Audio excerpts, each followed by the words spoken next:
Well, hello there, my fellow FileMaker enthusiasts. This is Matt Petrowski bringing you these FileMaker tutorials. Actually, this video is an interview over at FileMakerMagazine.com. And in this particular video, we're talking with Vince Menanno. We're taking a look at InspectorPro 5. Now, as an intro, I have to be honest. I have not personally used either InspectorPro or its competitor, Base Elements, our two predominant tools within our small community of FileMaker, for doing much analysis at all on any of my solutions. I'm typically working on very tightly controlled solutions, so I know the inside of them really well, and I haven't been doing a whole lot of development on external systems that I either inherit or things that I get that have been brought up from who knows where, FileMaker 3, 4, you name it.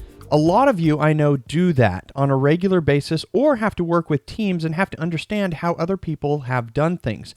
If that is the case, then these tools, as a matter of me having sat through this with Vince, are immensely invaluable. They are just awesome. What Vince showed me, I didn't even know that Inspector could do. Now, this video is going to be a little bit longer, and unfortunately, the audio isn't super clear, not as clear as this is right here, but it's well worth the watch if you have to do any type of understanding of a FileMaker solution. So let me quit gabbing and let's head into the video. All right, well, hello there, fellow FileMaker friends. This is Matt Petrowski. Rarely do I do video, but for this occasion, I'm doing, you can see me on screen here a little bit, and you can also see my friend Vince Menanno. Say hi, Vince. Hey, everyone.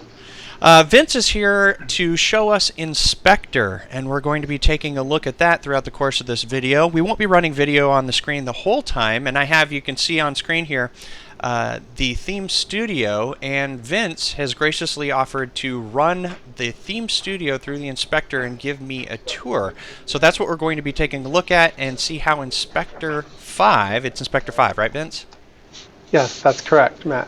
We're going to see how well Inspector 5 can actually help you solve problems with your solutions. So let's get started. I will move the video off screen and we can take a look at this process. Now, I've downloaded the Inspector application and I had opened it once before, and that was to put in the license code, but for the most part I'm going to walk through this and you're going to help me, Vince, to tell me what I need to do. Now, already on screen I have what I know I'm going to need, but walk me through the process of what I would need to do in my FileMaker solution. Okay, so the very first thing that you'll need to do, Matt, is first off you'll need a copy of FileMaker Pro Advanced, which most of your audience is probably already using, but just to make sure, it's the FileMaker Pro Advanced application that you need to have to generate what is called a DDR, Database Design Report, which is located under the Tools menu, and you select Database Design Report. And when you do select that, you'll get a list of all the open files that you have open with full access. It requires that you have full access so that you can get to the schema of your solution. And then basically you can uncheck or check some of these different areas, but normally we just leave them all checked because we'll want to do the DDR for everything. So you'll output it as XML, and you don't need to necessarily have it open automatically, so you can uncheck that checkbox and just go ahead and create and then go ahead and generate it. And I see that you already generated it. So you can skip this step, but it depends on the size of your solution. It could take anywhere from a few seconds to a few minutes. Now tell me a little bit about, if I've never run the DDR report, what is this? It automatically wants to name it Summary. What if I came in and renamed this Yahoo or something like that? Yeah, that's fine. You could rename it to Yahoo. You can name it to anything you want, but basically when you run Inspector, you point it to the summary file. And what the summary file is basically an XML file. And if you want to open it, you can show people. I think you generated it for 2 files. Is that correct? Yeah, actually, okay. The first time that I generated it, my solution actually said, such and such file can't be found. Because there was another file that I had connected to, but I knew that it was something I had temporarily linked within the external, is it the external data sources, right? Yes. And it couldn't find it, so I just clicked cancel. Now that didn't hurt me for any reason, did it? No, well, actually, in a sense, it doesn't hurt you unless you actually have code linked to that file in some way. And so all the references will be broken to file references to that other file that you have. So those won't link correctly. But you'll get a warning that a file reference was missing when you generated the DDR. So typically you'll want to have everything about your solution available so that when you generate the DDR, it's encompassing all the connections and references that are part of what makes your solution your solution. Okay, so yeah, in my case it was just a temporary file. And so what I see here is basically a lot of XML gobbledygook. I don't actually have to open this, right? I'm going to be processing it. You don't have to open it. And so when you point Inspector to that, what's going to happen is Inspector is going to learn the number of actually database files that you generated as part of that process of generating the DDR, and then it's just going to let you and it's going to parse all of them. So here you have. So it looks like I've got this is a pretty big screen. I'm capturing this at 1083 right now. And if I maximize this, I have to scroll a little bit to see this. So I definitely need a larger monitor, right? Yeah, there's a lot of information, and it does take a little bit of a larger screen to encompass it all, but it's well worth it. All right. So if I'm working on a laptop, I may want to have a larger production machine where I've got like a 30-inch monitor or something to be able to really work with this. Of course, I like 2 monitors, so. Yeah. So the first step that you'll do is, if you're using Inspector, is there's a number of things about Inspector that you should be aware of. First off, is you can run or you can import analyses for different solutions. So so you can have multiple solutions being tracked. And so that's the top left corner there where it says solution. And you can go ahead and click the plus button and give your solution a name. In this case, I guess you just go ahead and type your theme studio, I guess. And once you've done that, then on the right side is all the analyses that pertain to that solution.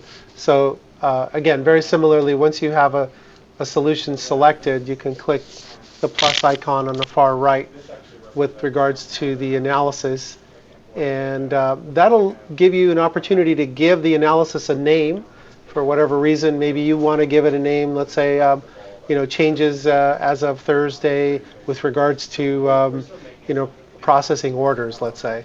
And for me, I can call it like April 2015 if I only run it once a month, right? Or exactly. Or if I maybe ran it, once a week or whatever.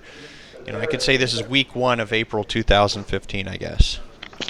That's right. And then once you give it a name, that other checkbox there will do some extra work in case you want to compare one analysis to another. So if you're not interested in running comparisons, the import process will run a little bit quicker. So I can uncheck that, given this is my first one? Yeah. Well, actually, you should check it if you should just leave it checked, just because if you run it subsequently, then you can use this as a comparison too.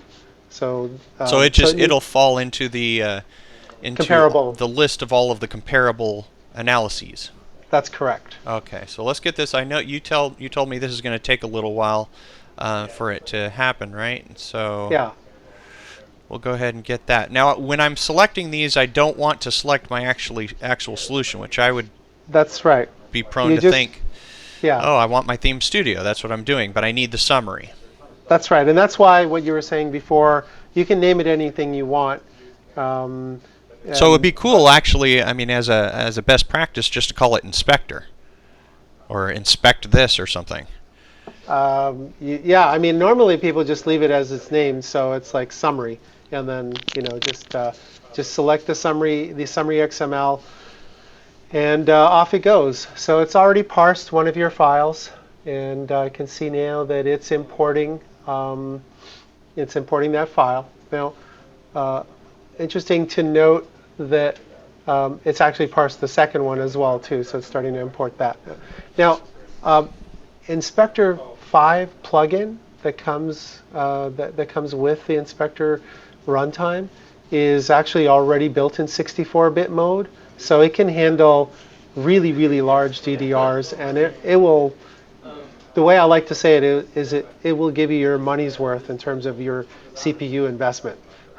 So right here, what we're running is we're running in a FileMaker runtime, right? So this isn't being done in my copy of Advanced, as I can see up here up at the top. Yeah, that's right. And is there a reason or any time that I would want to run in FileMaker, or is it even possible to run this in FileMaker? Yeah. So there is two answers to that. One is you can run it in FileMaker if you like. So you'd copy the two plugins that come with the Inspector runtime, and you place them into your FileMaker extensions folder, and then open up the database. The database part of this, there's a file called inspector.insp5. You can open that up there, that file to the right. That's exactly right. And open that up with FileMaker once you've got the plugins installed, and you have the ability to also extend the solution if you like, or the other benefit of opening it up in FileMaker is that with at least the script universe, you can actually interact with the script universe and get it to take you back into the analyses and show you, let's say you're looking at a script that has a problem. You can click on the visualization component and interact with it and take you back into the point in Inspector where that script or step is referenced, let's say.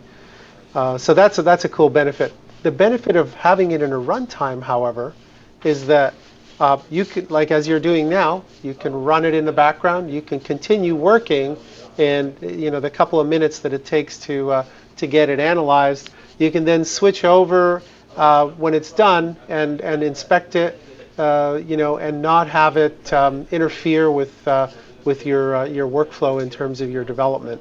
So it's in addition to what you're doing. So it's almost at the end here. I can't read the step number of. It says step 9 of 10. We're summarizing totals. Right. So a lot of this is also we've done a lot of optimization to cache values so that we have a very performant solution. So once that's done, now you're done, you're able to drill into the solution. So what's the first thing that I'm looking for here? I mean, there's so much on screen that I'm like, it's sort of like I don't have a yellow brick road here. I'm just like, there's so much stuff. I sort of need a starting point. I see that warning signs that I can presume are things I should fix, or just things I should know about. They're auto-detected problems. So we can let's first cover some navigation basics, and then we'll move on to. Well, I always knew I had problems, but I didn't know I had 48 of them. Well, hopefully this will help you get rid of them. So let's first look at some of the basics of what each of the views has, and just navigating around. So I think we'll tackle it from the most requested feature, I would say, from people, saying, if I have a tool like this, the thing that I would like to know is, where is this field or script or layout being used? So if that's the case, let's look at your scripts, and to dive into scripts, I can just hover on the script and then click on it. It's a link. This one right here? Yeah. It should take you directly to the list of scripts in your solution. And Inspector is, the scripts list is a good example of this, but Inspector is packed with information. So Yeah, it's if almost you, like information overload unless I had this tour from yes, you. yes, but we're making strides to simplify, and that's part of the process. That from the if you were to compare version 4 to version 5, the upper toolbar area has been greatly simplified. So the very first thing that we did is we kind of took the model of build for mobile first. So like if you look at the very top of your window, the very first thing you see is where you are. So I'm looking at scripts. And then from Oh, that you're point of talking about view, right here? no, top center, top center, Top center. Ah, right there. So where am I? Now the next thing we did is we look at the far left and where you just were prior. So database, what database and script I'm looking at currently. So select any script. Okay, I'm looking at the database, which I can't read. It's a little bit too small for me. Let me see if I can oh, it make just this says window a Theme little bit bigger. Studio script, and then Oh, it there we says go. the name of the script. So basically, Yeah. it's just your generalized breadcrumbs. Now, one thing I noticed that, I mean, I saw all these little, do nots signs, and I didn't know Right. what they meant, so I saw these cryptic little identifiers up at the top. I did hover, and I found out that they're tooltips, so I just need to become familiar with what these are, right? And Macintosh, Exactly. Windows, server, iOS. Boy, it'd be nice if you just put little icons, like the little Mac icon, the little Windows Yeah. icon, server, and the little iPhone. That would be a little Uh-huh. bit easier than having to remember these symbols. But you know me, I'm an interface snob. Yeah. So ignore my comments. Be gentle. um, so yes, there's a lot of little details, and I can give you this is a good place to look at what we have in terms of details. And like you said, you discovered these single letters sometimes because we try and pack a lot of information. So if we have a single letter and it has a tooltip, it'll be in italics. So you'll notice that all of those single letters are in italics. They have tooltips. And when we have a word, we just display the word. Now, the other thing I'd like you to do is scroll up to the very top. Scroll up all the way to the top. So you have two databases. You have Storage and Theme Studio, right? Yeah. And so all your scripts are sub-summarized by one database or the other. Now, if you scroll down a little bit, keep going, keep going, keep going, keep going. Okay, now, select this script, let's say, developer passwords. Now, I'm here, but I don't know what database that's in. If you move to the left and hover in the whites in that space to the left of the name, you'll see that you'll get a tooltip telling you what database is in. So what we've tried to do is try to minimize the visual noise. Gotcha. I So can that, see it up here in the breadcrumbs too. yeah, exactly. So, but if you exactly, so you can see it there as well. And so we give tooltips in case the script names are longer. You have compatibility icons there showing you if the script has steps that are compatible or not. So, example, let's say developer startup script, which is just 2 above that. It has server incompatible steps and custom Oh, okay, web cool. publishing. Okay, so if I click on the steps now, which is the number 23, I'll drill into the script. So now click there. But I have to click on the 23, not on the actual script name. Yeah, Oh, exactly. because that's a select. I see. Yeah. So if you click there, you'll see all your scripts, and then on the right side, you'll see the compatibility showing up there. So what's interesting is the compatibility is rolled up to the script. So right away, you can tell if a script has, Mac, Windows, server, iOS, custom web publishing, or web direct incompatible steps in it. And that's a nice feature. If you've disabled steps, you'll get a little coffee cup Nice. showing up there. And we're doing other enhancements in that area where a lot of visual things, clues to give you information about what your script has. So what are these percentages that I've been looking at? If I'm presuming if I click this, it's going to take me back. Oh, but it didn't take me back to my list. Where did you click? Sorry. I clicked on this little green arrow, but I wanted to go Yeah. back. Do I just click this up here? Yes. Go back with the other arrow. Yes, there. Okay. So now I'm looking at, so like what those percentages are, and you hover in the header, you'll get a tooltip. So hover over there, you'll get a tooltip. Percent comment. Comment step with text, total number. What does that mean? Percent So, comments. so what that is of the total number of steps in your script, which this script has 23 steps, 39% of them have comments, like they have actually text comments that you typed in. And you've got 8.7% of white space. So if you go back into the script step, into that script, 23 steps, you'll see that you have a fair number of comments at the top. You have some white space where you have one at the step number 1 and step number 9. Those are just white space. Okay. So if you go back to the list of scripts by clicking the navigate back icon, so I can just look at this list and I can say, you actually write a lot of documentation in your scripts. Yeah, I was going to say, you can see how well commented a solution is. I'd say that for a developer who's determining whether he's going to take on a client, he could run it through the DDR and say, "Oh no, this is garbage. I will know nothing and have to completely reverse engineer everything you've done because you've got no comments." That's pretty cool. Yeah, and in some of your scripts, I can see that all of your steps are just comments. My to-do script is my to-do list of things to do in the solution. So that's very cool. That makes sense. So far we've seen, some of those indicators that you see, Mac, Windows compatibility. We have a couple of others right next to WebDirect. One of them's RU, with run with full access. Okay, and so the other security related? Yeah, security related, and then included menu. And you can see right there the tests, test script? Yep. That's included in a menu. So that will show up in your list of scripts when you're looking at it.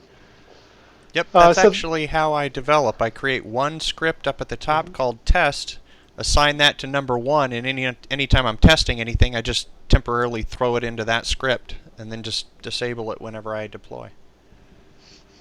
Very cool. So like, again, going back to the whole redo of the design, so you have at the top center, you know where you are, left, you know what you're looking at, and then the very far right is one of the most often asked questions. Where is this thing being used? Now, you have some scripts, so the dependencies and references, and so what I'm referring to is references, which is the column with the letter R. And so there's a little tooltip, references, objects that reference this item. Okay, so like if you example number 18 there, that script called developer menu is being referenced by all these other, so it's referenced in menu items. Oops. So just like that, FileMaker does that, scrolls when I hit the top or the bottom when it pop-ups up. Right. And so those are references to where that script is being referenced. If we look at another example a little bit further down, you have 14 references. That script called developer error script. So that script is being referenced by these other scripts. So for example, if you were to click on, let's say, get file size, it's referenced on step number 6. So if you click on there, there's that reference to that script. So you can navigate directly to there. You can navigate back to where you were, again, with the browser navigation icons at the top left.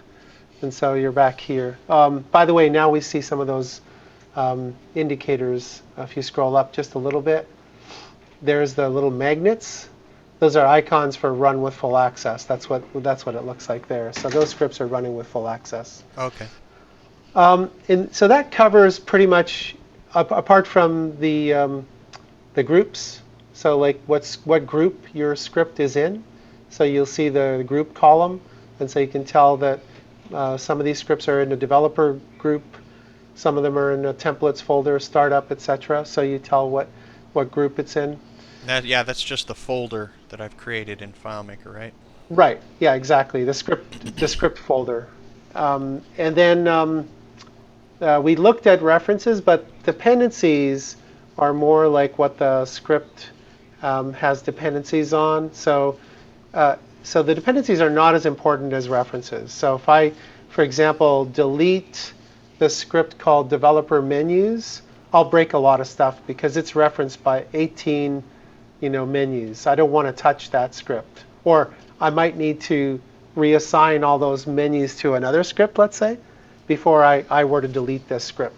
So the basic idea is if you have a 0 reference count of scripts, then it gives you a possible indication that you can delete the script because it's not being referenced. However, it doesn't account for custom web publishing. It doesn't account for things like server-side schedules, and the cool thing that people are doing now with FMP URL. So those like scripting by indirection or calling script by indirection. So those are things that you need to be aware of in the solution, I would say.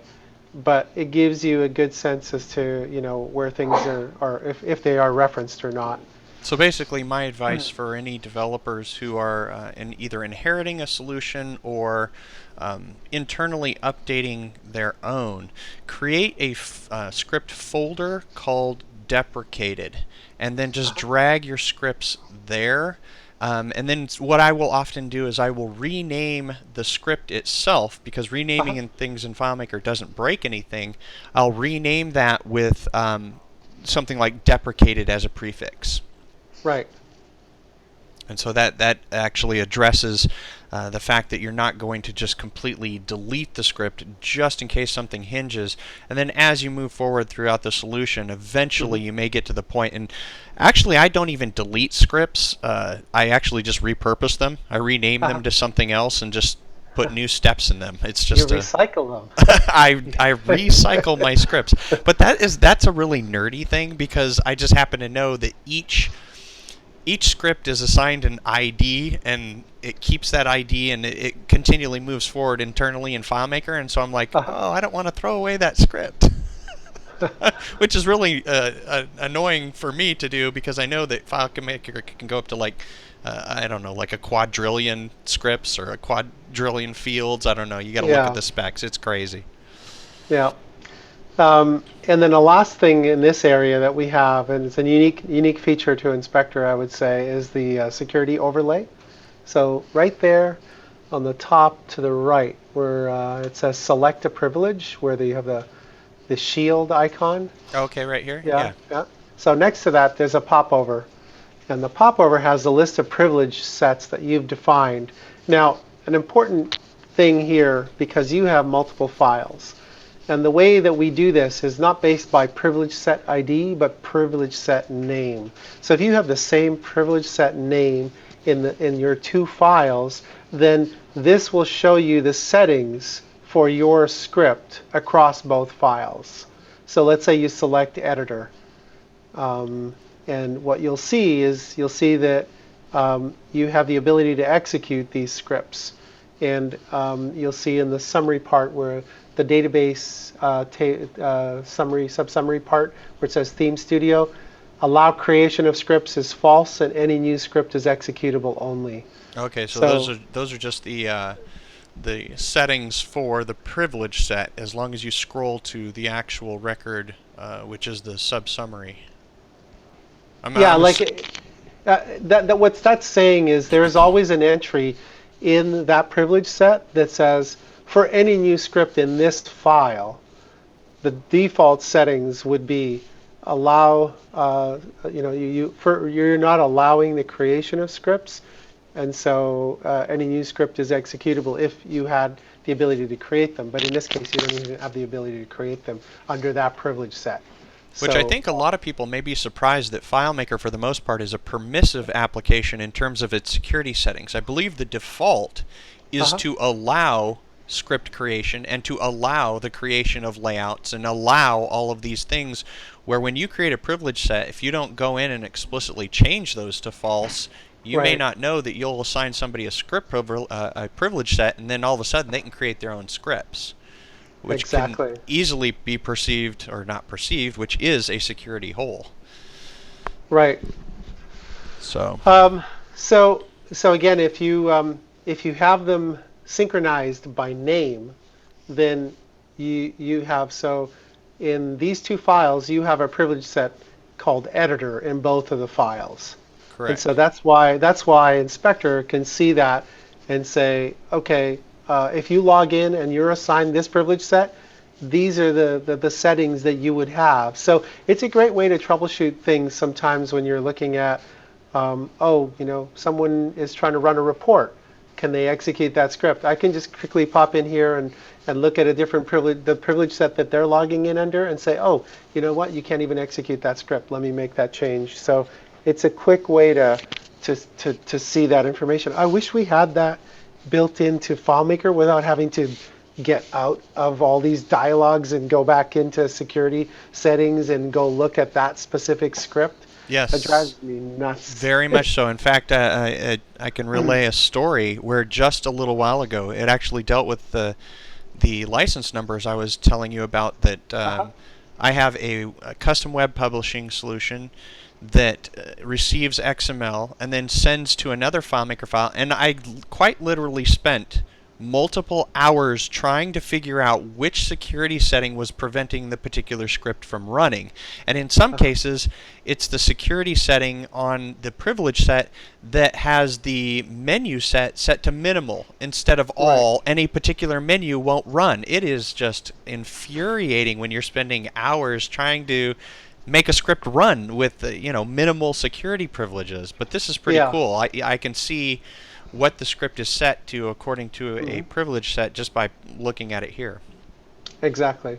Now, what we've covered here is just obviously one area of Inspector in terms of scripting. But if you go to, let's say, the layouts pop over real quick and select layouts, the very top. So I can just go to general layouts. Yeah.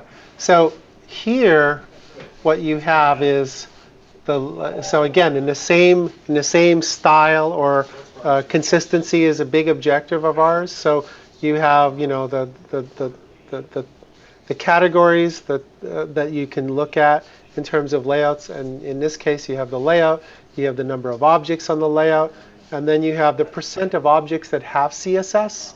So if you hover over that, you'll get a tooltip. Percent of objects. What does that mean? 80%. Does that mean 80% custom or full CSS?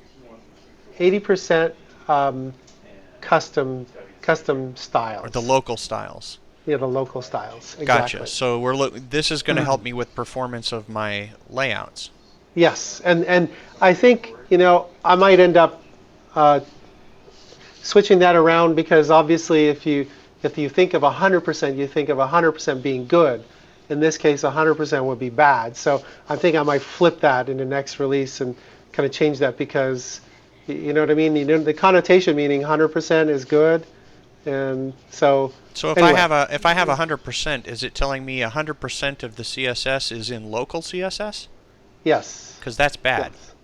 Yeah, that's what I'm saying. It's like the connotation of associating 100%, which means like I passed an exam, so to speak, and the fact that 100% of the objects have local CSS, or 90% in some cases. I don't know. So I'm actually fine with how you've got it right here. If I know that this represents the CSS overrides, I know that 80% of this of all of the CSS, 80% of it is an override. I know that that's going to make that object slower, because if I move it and save it as a style, then it's going to make my solution that much faster. Well, I mean, not that much faster, but cumulatively faster. Yes.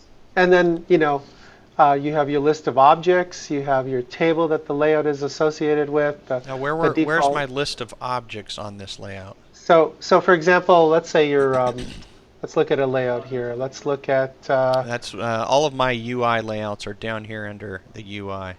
Okay, so let's look at the one called objects, just two below that. So you see, just like you had in scripts, you have a way to hover on top of the number of objects, 115. You'll get a button there. You can click on that button. Now see, both on the scripts layout and this layout, it's really from a standpoint of it never would have occurred to me unless I know that this little arrow up at the top in the header actually tells me to click on this. Yeah, we're going to make some changes in the next release with regards to that. So yeah, it looks like you've got some space to maybe put 3 little dots or something that would tell me I don't know, glow or something. So I click this. And now what you're going to see is a list of all the objects on this layout. And so you have, all kinds of objects, text objects, tab control objects. There's a lot of information here. The little paintbrush icon right in the center of your screen, that's where you have a local style defined. Okay. So that's going to point you to those local styles. If you don't have a local style, you'll have a style associated with it. So there's the style name associated right next to it.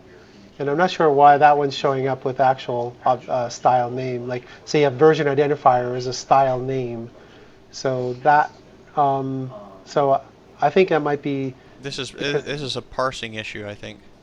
It might be because the object is grouped or something. I'm not sure. I'd have to look into that. But the important thing to note here is that you, for example, have these objects. So you have buttons in a tab panel. So now let's look at one of those buttons. Okay. So like this one, delete object. Yeah. So you notice there's a little up arrow, a little blue up arrow on the left there. Yeah. So if I click that button, what it'll do is it'll find its parent. Okay. So that is in a portal. That button is in a portal. That portal is in a tab panel. So you see how it goes up the tree. Jeez almighty. Well, this is the reason that I mean, you walking me through this on my own solution, this is the reason that I never really got into this. I mean, unless you have somebody show you, oh, well, here's how it's actually going to show you how to get into, see where this object is. It's at this position on the... Now, can I click on this and you actually open my solution and just select the object for me? I'm guessing that your laugh means no, because that's what no. That's what I'd like to do. yeah, I hear you. Yeah, so not at this time. So clicking the down arrow doesn't get me much of anything. It just means that there are contained objects, or are all sub objects here all contained within this one portal. That's right, and we also show you the object key in case you're interested, but the object key is not necessarily displayed here because you never have access to it in FileMaker anyway. You only have access to it in a DDR. But if you wanted to, you could export the data that's inserted in here, and that would allow you to to get at the object key.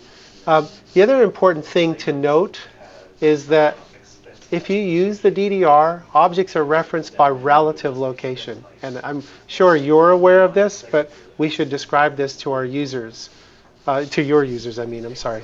But the point is that, so when a DDR generates, let's say, this portal, it's going to give you a left coordinate, a top coordinate, and those are shown there on the right side, just where it says object location. So you have left, top, right, bottom, okay? And then the width and height. So what the DDR does, it says, oh, I'm a portal, but I'm a portal within a tab panel, and the tab panel is I don't know where right now, but if I'm within that tab panel, my relative location to within the tab panel, let's say you have put your portal at the top left of the tab panel, would be 0, 0. But that doesn't help you find the object, because in FileMaker, you're always looking at things in absolute coordinates. So in this case, it would be probably in one of the tab panels. So you'd have to know which tab panel it's on. And gotcha. So basically, these are saying if my tab panel is at 50/50 and it says 194, that's relative to the 50/50 in relation to the 0, 0 that's all the way up in the corner. No, we convert them to absolute location. Oh, okay. So we do that for you. So all you have to do is say, put a little object there at that location, and somewhere under that area, your portal should be there somewhere. So basically, So, I mean, if people want to know, if you're hunting for this object, this left and this top, if I was to go uh-huh. into my solution, go into layout mode, and let's say just draw a box, and then Uh-huh, go into that's the right. inspector and put these coordinates of 194 and 162, that box will jump to the location of where the object is that inspector is actually reporting here. That's correct. So That's that's correct. handy for being able to find an object when that you're looking at the inspector and the object itself may have a wrong value within a script parameter or something if it's a button. So Yeah, exactly. well, So, let's take a look at some of the because we're going to run long on time here. I'm going to yeah. assume that the database, the schema, they're also going to have some icons that I'm going to need to take a look at. Is there a place where I can see what all the icons mean? I mean, I can obviously hover. Yeah, and yeah, you can go back to the dashboard, go back to the dial, and that'll take you back to the main dashboard screen. And then in here, there's a Preferences tab at the very top in the center, and then all the icons are explained in that Preferences area down there. So, but obviously you have tooltips at the top in the columns, so you can see what each thing is. But so there's various icons representing different things. And yes, we're going to run out of time because there's lots to cover. So let's just quickly dive into fields because I want to show you something that's important about fields before we move off of this. And as layouts and layout objects, there's a lot of information. And so what we did is we got rid of our form views. We only have list views. And the way fields are organized is from left to right. Everything in the top there is basic general information about fields. So the database, the base table the field is from, the data type, the repetition, the global, auto index if it's minimal or all. And then everything in blue, like a light blue, that's auto enter values. Those are all the auto enter options. And then the next to that is validation. Everything in orange is validation. And then the last two items is related to containers. So that pretty much covers everything that you might need to know about fields. And then those little bubbles, those icon bubbles that you see, those are calculations. And so you can click on one of those to see the actual calculation that you have in, that's an auto enter calc. Those are your auto enter calcs for that field, et cetera, et cetera. So this, again, everything is consistent in terms of the references. So this field, modified on, has got 3 references. So it's got the same placement of objects. So you have this consistency across the solution. So I hope that, I mean, at least covers navigation. There's searching that you can do.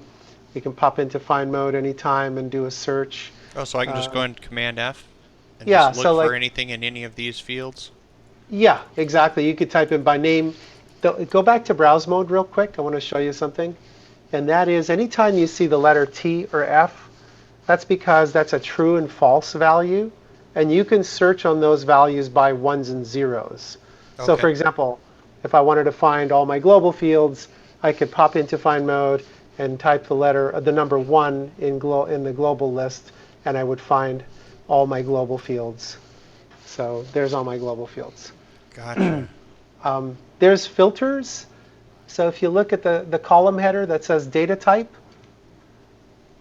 you can click on that and you can get a filter to filter down and see, I want to look at all my text fields, I want to look at all my number fields, Oh no, timestamps. that's sort of non-obvious right there. Yeah, I know. We You need to add a little. need a little filter icon. Use the theme studio and you can actually merge the icon right into the field. Oh, cool. No adding of extra. That's what I do. I just put the. I wish FileMaker would allow it, but they don't. But if you can tweak the CSS, you can put a filter icon on the actual field and not have to have an extra object on your layout. And it Oh, always cool. stays with that field, which is pretty It's nice. like a saved with the style. Yeah. Oh, cool. I need a tutorial. I'll have to give you one. Okay. So let's pause there on this stuff because we could go on for a long time. So let's just look at your problems because that's the next often asked question. So there's a couple of things we could do. Like right off the bat, I could see you have some script problems. Let's go back in and click on scripts again. Now, clicking on scripts brings up the entire list of scripts, but right away I can see that there's warning icons showing up in the steps for a particular script.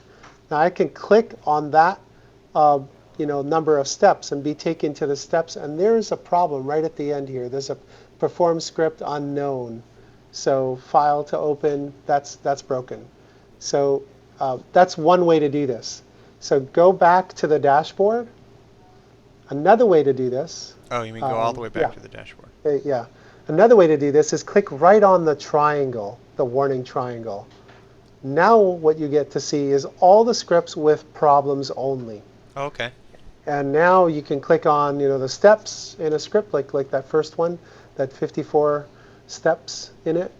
And that will take you to show you there is a problem there with a perform script that's got there's two problems actually there.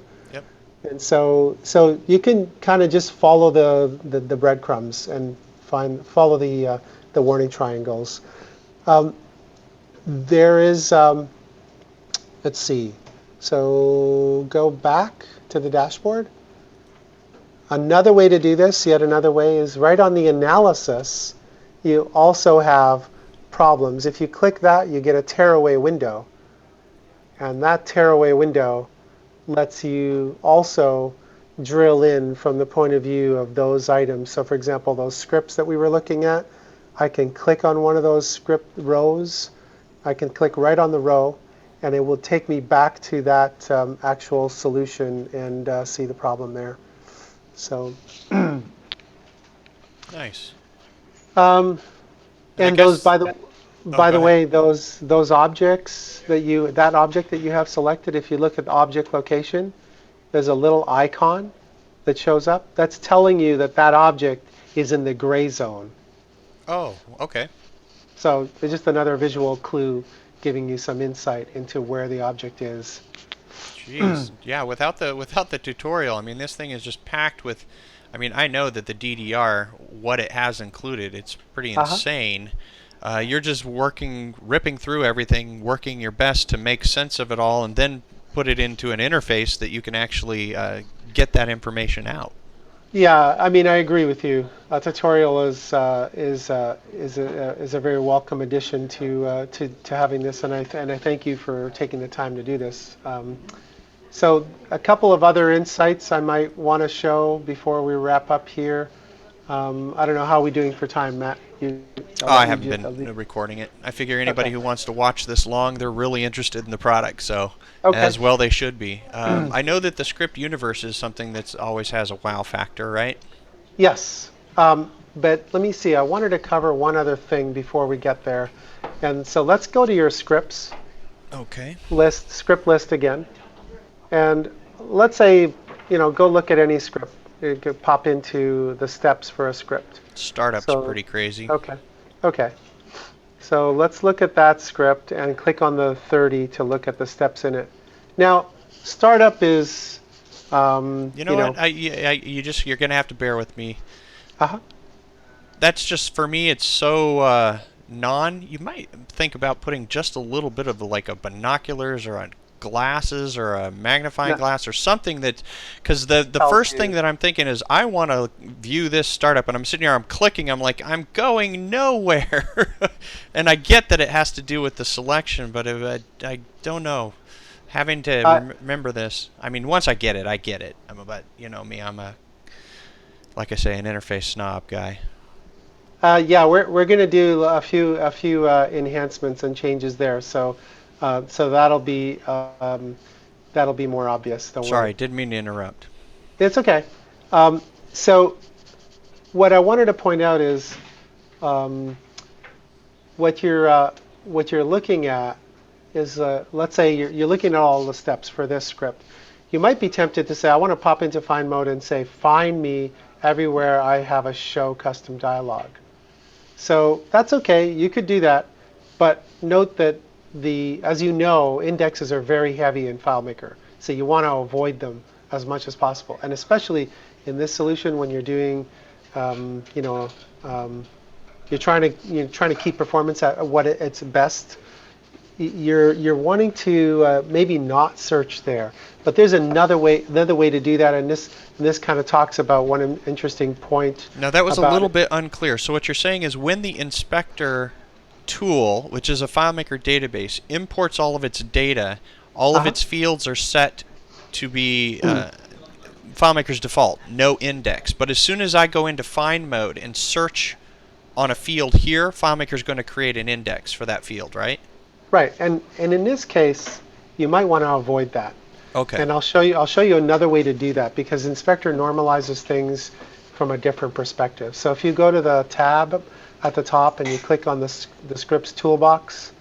So you'll have to guide me. Is that here or? No, at the very top in the header, in the scripts popover. That's a scripts popover, so you can navigate right above the word scripts.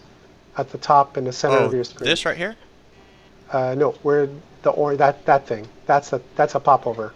Oh. So you can navigate over to different areas. So let's hop over to steps. I never would have guessed. Maybe a little tiny triangle. Yes. Okay, so go to steps. And so what we do is we normalize all the steps. We give you the version number when it was introduced. We give you some possibilities to introduce some color coding of your own. But if you scroll down to the bottom, you'll find at the very bottom you'll have the show custom dialog in the miscellaneous area. Mm-hmm. You have 41 references of it. If you click on that 41, you'll get that popover that we saw before. Okay. Now, I don't want you to do this, but you could click on one of those rows to get taken back into the script. Or you could click that little blue plus window, and what you'll get is a tearaway window. And that tearaway window will let you drill back into that particular item anywhere it's referenced. So go ahead and click on it. Oh, okay. Okay, now I have this tearaway window. And what this is telling me is that there's 41 references of the show custom dialog. And they're summarized in this case by your database. So like, for example, I could click right there and step 15, and I could be taken back into the solution to show me where the actual show custom dialog is referenced in that particular script. So go ahead and click on that row, Matt. Okay, which row is it now? Yeah, that row that you're hovering on right now. Okay. And there's your show custom dialog. Awesome. Yeah. Yeah. So there's so if we go back to the dashboard real quick, I'll explain one last thing before we go to visualization. And that is on the bottom right of this window, there's a section called Other. And you see everything where it says base menus, current script values, all those other things, right? That whole area, Other. For example, in the Other column on the right is one that says Layout Destinations. It's the second item. So there's two numbers, 4 and 103. So if you click on that row, I'll explain both numbers, the 4 and the 103. So FileMaker has a total of 5 possible ways you can navigate to layouts. And you're using 4 out of the 5, and of those 4 you have 100 and some odd references. And so that's how their information is cross-referenced. And all that whole area on the dashboard, every one of those can give you meaningful insight in different ways in about your solution. Similarly for functions, if you click on the functions icon right in the top center of the screen, you'll get all the functions that are in your solution.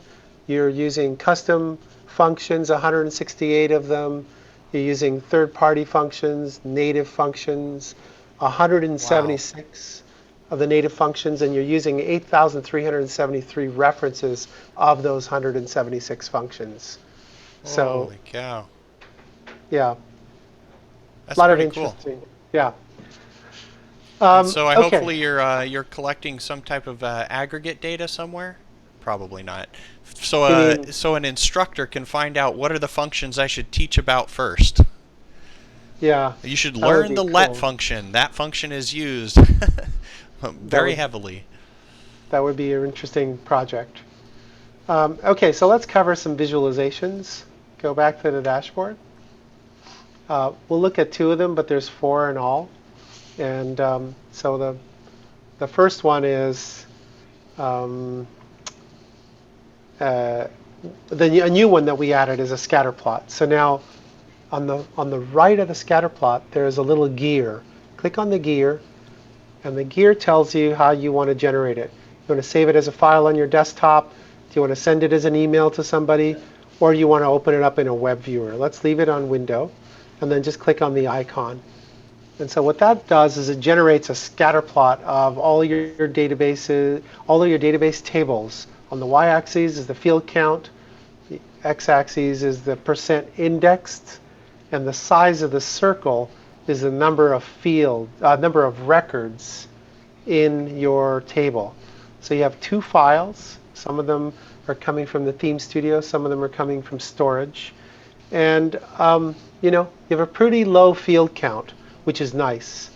And you have like lots of records in one of them, so you can click and hover right on that blue bubble there. And that tells you have 9,362 records in that table and 43% indexed. So you have 21 fields. I've seen some really doozers, let me tell you. I can imagine. So the thing you want to avoid is big circles in the top right. And like a large field count, lots of records, and all heavily indexed. Yeah. So it's going to be a monster size file. We're talking about this whole quadrant up here is probably going to be multi gigabytes of. Depending on the number of records, number of fields, because that scale will scale. I have had a solution where we've had over 20,000 fields. So your top level is 20,000 rather than 100, and so everything looks good at the bottom, but you've got this one outlier at the top with 20,000 fields. So it's an interesting diagram to look at. This is insight from a visualization standpoint that you just aren't going to get anywhere else. Right. So that's the scatter plot. That's new in 5. The next thing we're going to look at is a script universe. So let's go look at the settings again. And it's the same thing? Window, same file, thing. email? Yeah. So let's go ahead and generate it. The first time you run it will take a little bit of time to run through there and generate it. But then once it's generated, it comes up automatically. So what this will show you is the entire interaction of all your scripts in your entire solution. So, and so what you see is, the one in the center there with the little red inner dot. So that one right there. So that one there,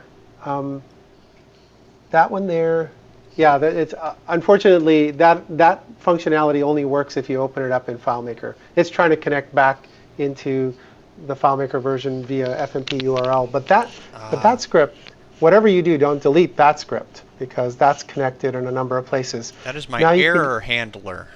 That's right, but your error handler also has a problem, and that's what the red inner dot is telling you. So you can use a 2-finger zoom. You can pull the fingers toward you. You can zoom in or zoom out on this diagram. I can't do that on this little mouse, I don't think. Oh, I see. Okay. Yeah. So, but otherwise, you could get in close, is what I'm saying. Okay. Yeah. The graph is zoomable. Yeah, the graph is zoomable.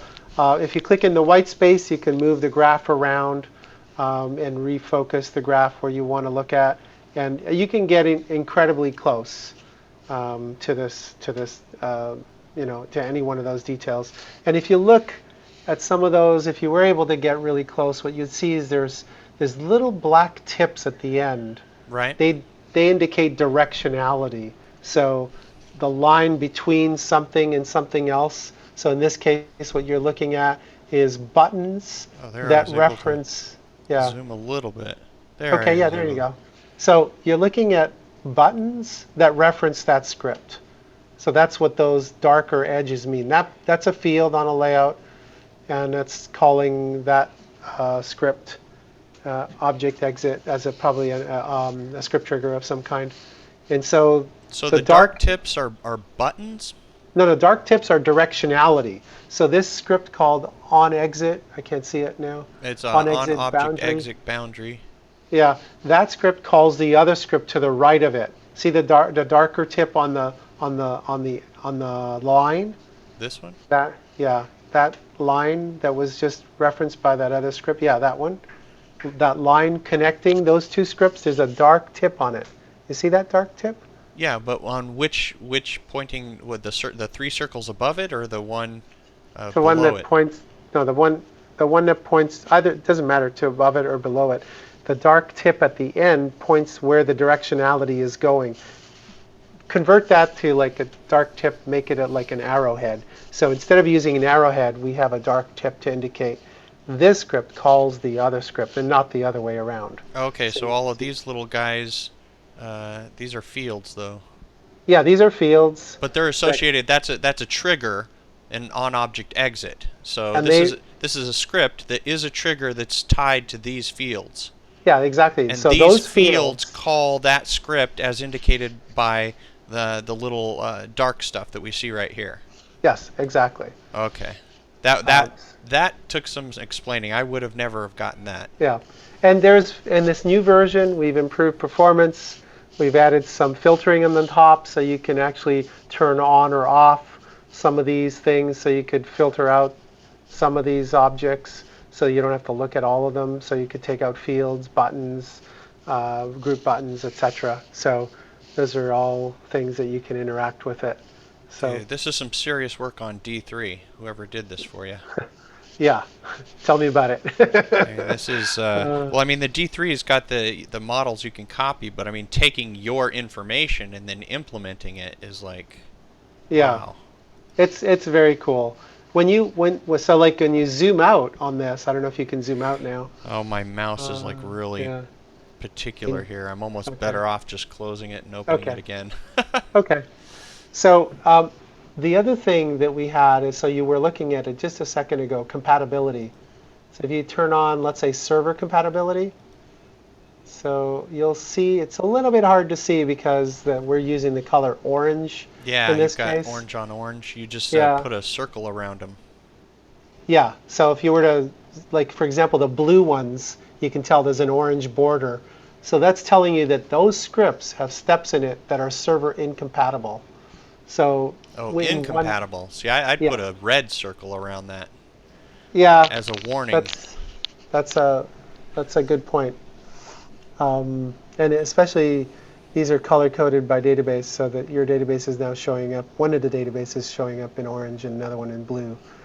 But so that, yeah, I mean that, working with this kind of visual information is sometimes. Do you have a legend somewhere? Like, what are triangles?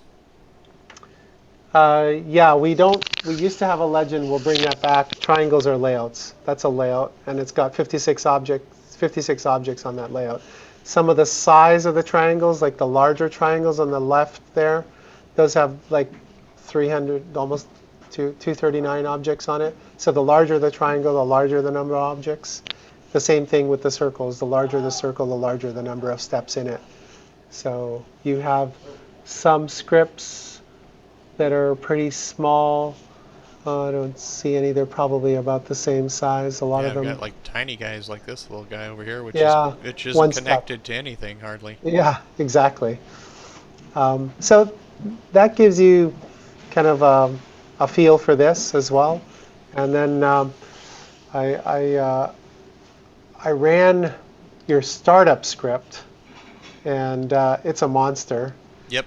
And I should send you the setup. It basically has to account for all kinds of different stuff on startup. I wouldn't recommend you run it right now, just because it will take a few minutes to run and probably not a good value of your time at this time. But I would say you should run it and take a look at it, because it can offer some really interesting insights as to the startup process. And I'll send you the output it generated, so you can have a look at it, offline as a file that you can send to somebody. It's pretty intense. So how would I, is that as something that I would do, what would I do in So here if I wanted to run what you just ran on the same thing? hang on one second. Let me see here. So okay, so let me do this, Matt. Just save you some time because I don't want. Let me just send it to you right now, so you can open it up in a browser and you can take a look at it, because it already generated it for you. Like I said, it'll take a few minutes to run. So, Well, I'll explain it. I'm just looking at it from the standpoint of what would I do to run. You're saying run, and I don't know what it is you're referring to in the Yeah. UI here. Yeah, so I'm going to explain that right now. So I just sent it to you as an email, but you go to the scripts, click on the list of scripts, and then there's a gear at the top in the header, just like we had in the other visualizations. Oh, okay, right here. And so there's your output. So, but this one's a little bit different. So click on it, and you'll get to see you have output just like you had before, window, file, email. But this one you can do some different things on the right, on the left. You can have the script tree collapsed or expanded. You can include all steps or not include all steps. By default, the settings that are there by default are the recommended ones. If you have a large script branching tree, you're going to need the size of a side of a building to actually see it. Now, is this? Are you talking about this affects the output of that graph? This affects the script tree, and I just emailed you, what was it called? It's the script that's in your storage file, the startup script. If you take a look at that file I just sent you, you'll be able to show people the storage script. Let's see, startup script, which is in your storage file that has 30 steps in it. So. All right. Well, I've opened my email, and we'll see if that comes in. We'll get a little notice that'll pop up on screen there when the email shows up. Uh-huh. But is there anything else that we're going to go through here on this before we wrap things up and take a look at that once it comes in? Yeah, I mean, the script tree, again, when you see that example, let's look at something simple so I can explain it. Can you click on developer save backup script and look at the steps in that script? Let's see, the developer save backup, and then I'm going to click on the number here, right? Yep. Okay, let's just do that. Go back. And now go into settings for the script tree on the gear and check the checkbox that says all steps, all script steps. So just to get a feel for it. Now click on the icon next to that gear, and it will generate a script tree for the selected script. Oh, so this icon next to the gear. Yeah, click to visualize script tree. Oh, wow. Okay, so there's the script tree for this, but it includes all the steps. So the file I just sent you was done from the point of view of the startup script, and you'll see what I mean by it can, yeah, exactly. Okay. Zoom out. There's all my zoom out. So there's my email. Yeah, sorry about that. Oh, no problem. Okay, so you can interact with this. So zoom in, and you can take any part of this tree and collapse it. Okay, and I'm going to show you something really cool. Okay, so this is basically, this is not the script universe. This is now I want to generate just all of the tree branching for this one particular script. Exactly. And the other cool thing is if you zoom in on the top area that you were just looking at, keep going, scroll back to the top. Okay, so you see those scripts that have red dots? Correct. Those are scripts that have problems in them. Okay. Okay, and then the other thing you can do is, and this is not something you can do in FileMaker, you can go to the compatibility tab, pop up, and select server. Okay, now you'll notice that some of the scripts light up with a little orange border. The same idea as the script universe. Right. You get that script border. What that tells you is that there's steps inside that script that are server incompatible. But if you collapse a script that does not have, let's say, those incompatible steps, that the steps will roll up into there. So, right, let's see, collapse this one that you're seeing now, plugins load. Just click on the perform script plugins load button. Plugins load, where is that one? Scroll, right there, in the middle, right there. There's one right here. It. Now watch, see how it changed? Yeah, it changed now from the blue to, that's because it includes incompatible steps, right? So what that's telling you is that this is a really interesting point. So like if I collapse any level of depth into that node, that it tells me that any node, any child node below that level, somewhere there's problems and there's incompatible steps. So like that's a feature you don't have in FileMaker, where you could look at, you can only look at the steps within the context of one script. You cannot see them for compatibility in the context of the greater execution of all things.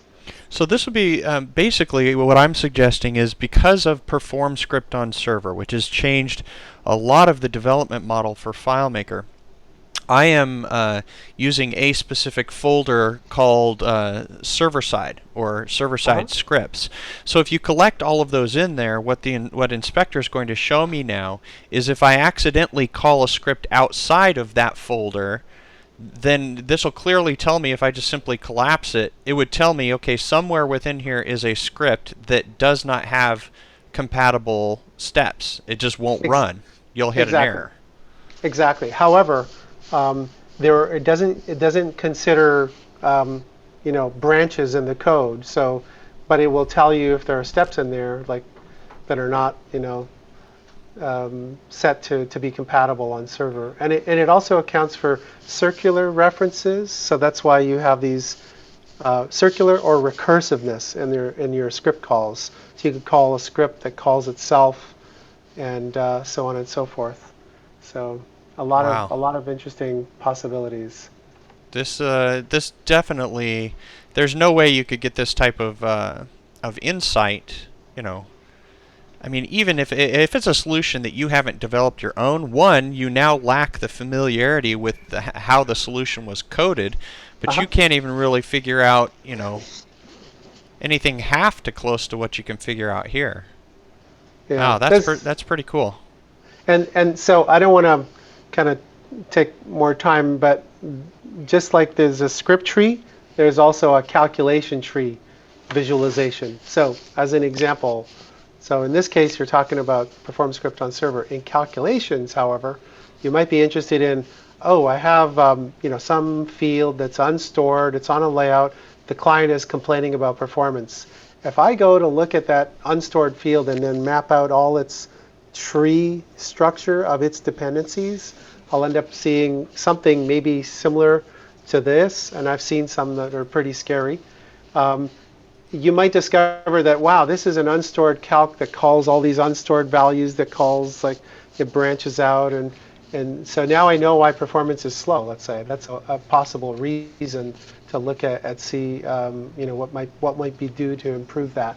So just similarly, the script tree and calculation tree are both visualization aids. So as an overview, these two buttons, the one where you have the gear where you set it, and then this button which actually runs it, whether I'm in the fields or whether I'm in scripts, I select the script that I want to visualize. Yeah. Then is this unique to each one, or is this a global setting right here? That's a global setting. Okay. And then if I wanted to, like that file that you sent to me, can I just click email and it will actually attach it to the email for me? So for Teams, this is really awesome. You can say, hey, have you seen how messed up this startup script is? Yeah, or we need to improve this area, or simplify this, or look at the problems that are kind of go dig into what problems we have over here, because it looks like we have a number of problems. So yeah, exactly. You can just automatically attach it to an email. It will generate it, and just like I sent it to you, Now, similarly. does this collapsed versus expanded? Is this just the initial state, or is Yeah, this just the initial state. okay? It's not collapsed. Doesn't mean that it's going to hide information and never No. include it. All information is always included. Yeah, I mean, again, your startup script, I would not recommend you check that checkbox called all script steps. You can if you want, but that would be crazy. You would want the default setting, the way it ships, is that checkbox unchecked. Okay, so it's just So going to show all what branches. scripts another script calls, but if you then want to look at the steps, you're actually going to click that right there, the Yeah, individual exactly. steps. Yeah, All right, word to the and wise. Oh my gosh, there is so much, and I can only imagine that there is a lot more in this, in the sense that you are digging deep. I mean, seriously deep into the DDR. And not only are uh-huh. you digging deep, you're actually making sense of it. You're making these graphs and these visualizations that make this an extremely powerful tool, especially if you're not familiar or weren't the developer on a solution. Yeah. So when it comes to pricing, I know everybody always wants to know about that, and what I'm going to do is I'm going to point them to a URL, but the hmm easiest way to do that is to simply just load that here, because obviously pricing can always change. There may be deals, there may be all kinds of stuff. What is the URL that anybody can go to find out more information? You can go to beeswax.net. So let's go to beeswax. Actually, I can just put it in beeswax.net. All right. And then products and Slash uh, Inspector yeah, Pro. All right, so let me there throw you that go. up on screen for anybody who wants to see that as my. Let me remind later on my launch bar there. Sorry about that. Which actually came up, and there we go. So there's your URL on screen. beeswax.net/product/inspector, and there you're going to be able to find the pricing. You're going to be able to download a demo, and the demo comes with an initial trial that is for how long? 10 days at the very least. I think it's 14 days. I can't remember now. I think it's at least 10 days for sure. Yeah. Okay, and And also, if you have a massive solution, which I read right here, fully threaded 64-bit, I'm going to say that you're probably going to suggest that you parse that DDR in the fastest machine you have possible, and well, preferably on a solid-state drive. yeah. I mean, you can take advantage of hardware for sure, but we worked really hard to. I mean, FileMaker. This is built with the runtime in FileMaker 13, and FileMaker 13 is not 64-bit, but our Ah, plugin is. And what we do is, again, like I said at the beginning of the video, we get you your money's worth on your CPU. Once you watch this thing work, it will really put your CPU to work hard. So if you scroll to the bottom of this view, there's some tutorial videos, although you've recorded an awesome video explaining things to people, but there's some tutorial videos at the very bottom that people can actually refer to, and those ones there. okay, here So they are. yeah. So those are some tutorial videos, but yeah. So there's a lot more to cover, but I think that's a good introduction, a good overview into the solution, and I really appreciate your time, Matt. Yeah, this is pretty massive. So I've got the video on screen, so you can give everybody a wave. That's Vince. I'm Matt. This is a video for ISO FileMaker Magazine, but my goodness, I mean, thanks so much, Vince. Without actually having run through this, I seriously would never have known how much I can dig out of this, and obviously I've got some of my problems to fix. So. Well, they don't have too many. I've seen worse. All Okay, right, Matt. so that's going to wrap this one up. All Yeah. right, see you guys Take later. care. Okay. And there we go. That's going to bring this video to a wrap. I'd like to thank Vince for actually spending the time with me, showing me via the screen share everything that Inspector Pro could do. It really is an amazingly powerful program. Now, I know that Vince is making an offer, and obviously this video may be up for many years. If you are interested in InspectorPro, I'm going to first give you the location of where you can find that. So I'm going to open Safari, and I know I mentioned it, Vince mentioned it, but I'm going to show it on screen. The URL as of the shooting of this video was at beeswax.net/products/InspectorPro. So there it is on screen for you. You can go there, and if you're interested in some type of offer, you can always email the folks over at Beeswax and ask them, say, I saw that video on YouTube or on Vimeo or wherever this video is hosted on the FileMaker Magazine website. Do you have some type of offer or deal that you can get me on InspectorPro? Just mention this video, and I'm pretty sure that they will probably be more than willing to accommodate. So I hope throughout the course of this video, you've got a better understanding of what you can do with FileMaker, definitely what you can find out about your FileMaker solution. And until my next video, much luck and happy file making.